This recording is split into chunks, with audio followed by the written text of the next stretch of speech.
This week in Word Study, we are going to focus on context clues. Context clues are used to help you figure out the meaning of an unknown word. So there are 5 types of context clues that we have talked about to help us out. First is the definition. So in that sentence, it is going to give you the exact definition of that unknown word. Sometimes it's going to be underlined, sometimes it won't. So let's look at the example. The fox is timid. He is shy and easily frightened. So here, the definition of timid is shy and easily frightened. The next context clue that we can use is word parts. Is there a helpful prefix, suffix, or root word? So we've learned that a prefix is a word part that goes at the beginning of a word to give it a new meaning and to create a new word. And a suffix goes at the end of a root word.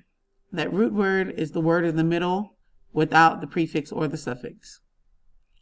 For example, helpful. The suffix full means full of. So the word helpful means full of help. Or the prefix re, which means again. So rewrite would mean to write again.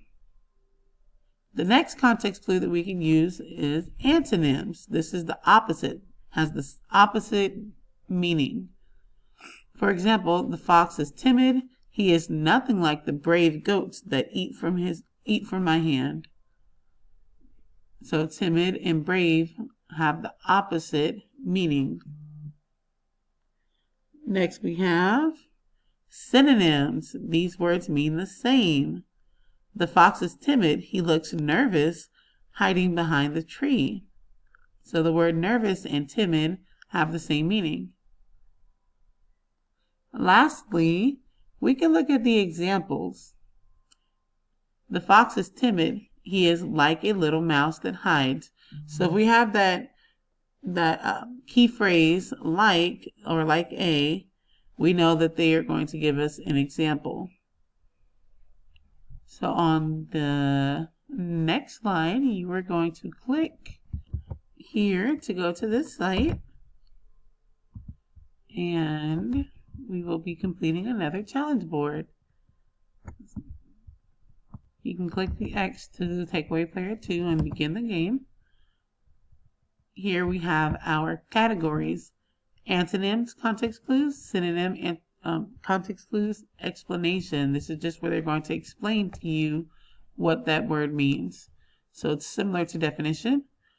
Example context clues, and where it says Greek mythology phrases, I believe this one is where your prefixes and suffixes are going to come in. So you're going to click on one of the categories. Let's do one together. Everyone at the party wanted garbage pizza, but Tim, because he detested vegetables. What does the word detest mean? So they're giving your answer choices here: dislike, think, angry, or like. So if he does not want this garbage pizza, the word detest would mean dislike. Oops. You're going to submit, and we got it correct. So continue, and there's your check mark. Please let me know if you have any questions or if you're needing any help with this.